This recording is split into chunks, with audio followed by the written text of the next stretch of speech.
He's a pretty thirsty cat. Did you get one? Yeah, I got a little bit, yeah. Yeah, I could see a little stream coming down. It's pronounced Xanqui Largo, but we call him Zonker. Or Xanqui Largo. Xanqui Largo. Mm-hmm. Yeah, I usually say Zonk. My husband calls him Catten because he was a really small kitten for a long time, and we always called him Kitten. And when he got to be a cat size, we called him Catten. Yeah.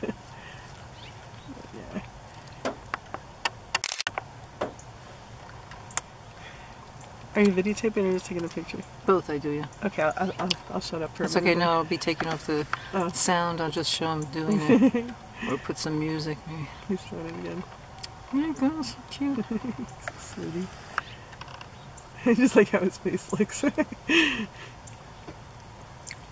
little chin moving.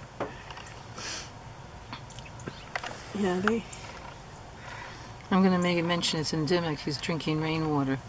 So he doesn't have to drink the one cat wig that we have. Poison water.